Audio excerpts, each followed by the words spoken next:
So while everyone's freaking out about One Piece's EBO3 set, I personally think not enough attention is being given to OP15, which is going to be the set released right after. And I do think this set could in fact be one of the most important sets for this year. And we're going to be talking about why in today's video. We're going to be talking about the market, we're going to be looking at the cards for OP15, we're going to do a little bit of price speculation, but most importantly, we are going to provide some valuable knowledge. So be sure to leave a like and subscribe to Treasure Theory, and real quick, a word from today's sponsor. If you collect or invest in TCGs, you know that one of the biggest problems we have is when the products sell super fast and you're left empty-handed. That's where Shiny-Town comes in. Shiny-Town is a Discord dedicated to real-time stock alerts for trading card games.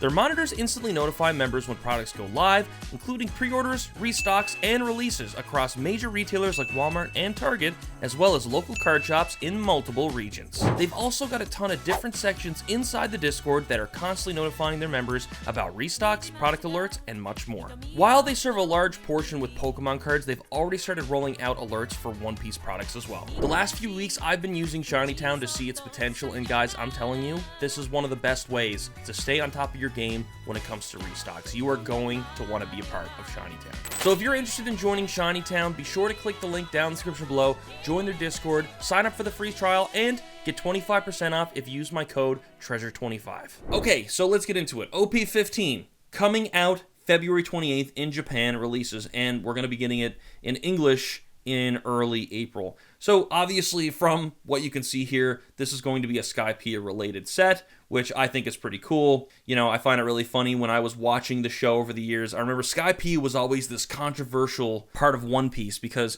everyone was like, oh, skip Skypiea, skip Skypiea. It's lame, it's boring. But in hindsight, when you're caught up, you realize that Skypiea may be in fact one of the most important moments in the One Piece story. So guys, let's now look at some of the cards they recently released that are going to be coming out for OP15, and let's kind of discuss a couple of things. So guys, first of all, these cards look absolutely gorgeous. These are some new leader cards they're going to be releasing, and we can just tell right off the bat that this Brook card is probably going to be the most expensive leader in this set.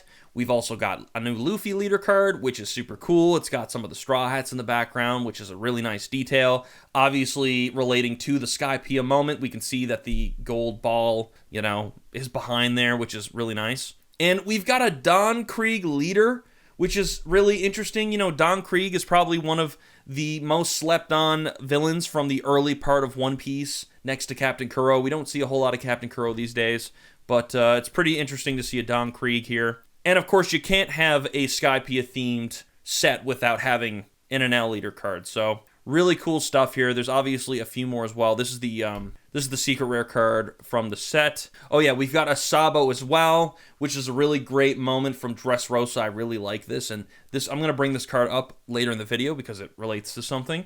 But of course, we've also got Rebecca. We've just got some really nice looking leader cards. Now, the first thought I had when I saw these was it really brought me back to OP04, because in Kingdoms of Intrigue, we had some very similar arts for the leader cards here, like Vivi, as we can see. We've got Rebecca, a really, really nice crocodile right here from Alabasta, Doflamingo, and of course from 500 Years in the Future, we got a couple of these as well. We've got this really nice looking boa here. So just really nice to see these type of cards coming back. I'm a really big fan of art that displays more than just the character itself. These are just really nice pieces of art. They really kind of show the teams of each character and what they represent. So definitely really excited for that. And just going back to the Brook again, I mean, guys, like, this Brook looks fantastic. It's really nice. It's beautiful. It's got all the Straw Hats. I mean, it's just such an important moment. And if you look closely, you can tell this is a scene directly from the end of Thriller Bark, because we see Lola there in the background, which is a really nice detail, and, you know, just kind of really adds to the love and the life and the art to this card. So anyways, let's actually look at the bigger cards that are going to be coming out for this set as well. So there was obviously a bit of confusion with OP14 and this set because the Japanese sets release way faster, or have been. So Egghead Crisis, which is EBO4, they basically needed to split it up into two. Now, I believe that they're soon going to be synchronizing all releases for the One Piece TCG, but I guess this was kind of their way of helping us catch up. So just taking a look here, Kobe is going to be our new manga card for the set. Personally, not the biggest fan of this choice. I really don't know why Bandai thought this was the way to go. I've also heard speculation that we may be getting 2 manga cards because we've got an OP15 and EBO4 set. So I'm really not sure. Let me know your thoughts on it. I think that would be pretty interesting, especially if they release an L manga card. I think that would be insane. I think that would actually change the scope of this set in general. But yeah, just taking a look at the EBO4 SPs, guys, I'm just going to tell you right off the bat, this is probably going to be the next Bubble Zoro, just because the Bubble Zoro got pumped to the moon. Everyone's calling this the Pikachu of One Piece. I mean, it's ridiculous, right? But I mean, I guess I can't argue with that knowledge, especially for people who don't necessarily understand Zeus, but it is a really great looking card. I'm going to be chasing this card, but I guarantee you this card is going to get pumped to the moon and back, and it's probably going to be the most expensive card next to the Zoro card here, which is also Escape Velocity. This card's like $2,000 now. I mean, guys, it's a great card, don't get me wrong, but man, oh man, it is expensive. We've also got this incredible looking Sabo SP showing a very significant moment in Dressrosa. No spoilers, but it is a really great scene. And, you know, I think Sabo's slept on. I think a lot of people don't appreciate Sabo. He's one of Luffy's brothers. I mean, you know, he's a very important character, and I think he's going to have a very significant role in the show as time goes on, but we will have to wait and see. We've also got this Smoker SP, which is just so good. It's just, I just love the color and the detail, and like, I'm not saying it's good for obvious reasons, okay? I just find this card really highlights and captures the moments of Punk Hazard and that whole dilemma, but really beautiful card nonetheless. Now, there's obviously a lot more great cards that are going to be coming in this set, but let's just talk a little bit about the One Piece market right now and what I think is going to happen this year. Now, I have sort of discussed this already in previous videos, but I do personally think, you know, after EBO 3, I do think we are going to see a dip, and we are going to kind of see a little bit of a correction going on. I think a lot of people are going to be a little exhausted from EBO 3, especially considering the challenges of MSRP, just how expensive it is to buy these boxes. I mean, how much are the boxes currently right now? Yeah, I mean, if we take a look at TCG Player here, we can see that the prices have been kind of going up and down all over the place, but it looks like as of right now, each box is worth $450 US, which is still pretty ridiculously high if you ask me. Perhaps that's going to go down even more as time goes on. And actually, funny enough, I was actually in one of the local card stores here that I go to, and I was chatting with the owner, and he was telling me how, allocations are still becoming a really big problem for them. But yeah, I mean, thankfully, they're not going to be inflating the prices. They're going to be selling at a pretty fair price from what he told me, and I should hopefully get the box too for that price. So that's going to be pretty cool on my end, but I think a lot of people are going to get burnt from the set. I do think it's going to cause fatigue. I think, I've been seeing a lot of people talk about fatigue with One Piece right now, and I talked about this. I was already spouting there will be some fatigue. So I think when OP15 comes out, it's not going to be as flashy as EBO 3, and, I think the dip will happen. Now, I don't know anything about OP16 yet. We're going to have to wait and see what happens. But I do think perhaps things will kind of cool off a little bit until the next anniversary set, which I believe will be OP17.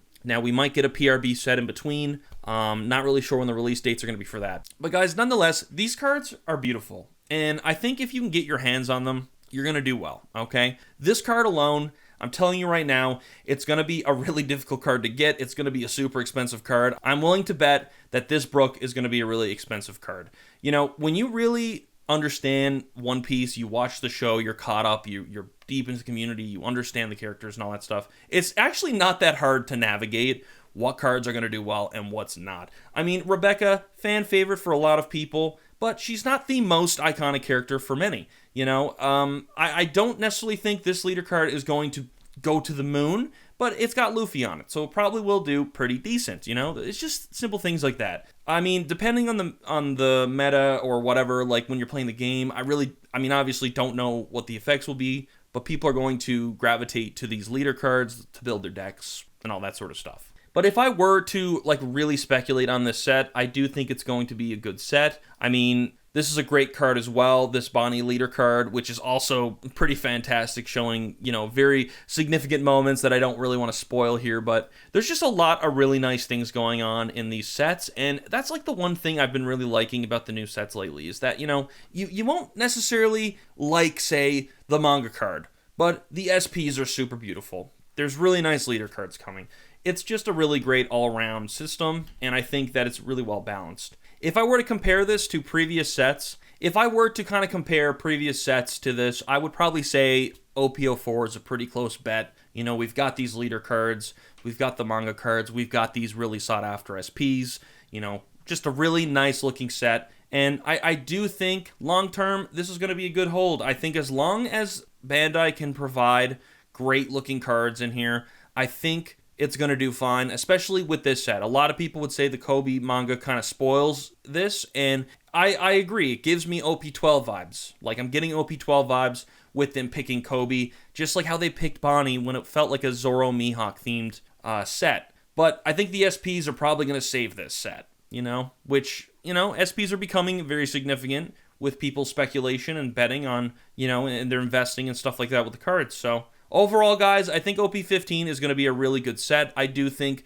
we're going to see a little bit of a cool-off. It will be interesting to see if I'm wrong, but I think we're already starting to see that now. So we'll have to wait and see, but I'm going to be curious to see how this all plays out. But anyways, guys, I hope you did enjoy this video. If you did, don't forget to leave a like and subscribe to the channel. A video should pop on the screen. Be sure to click it, and I will see you over there.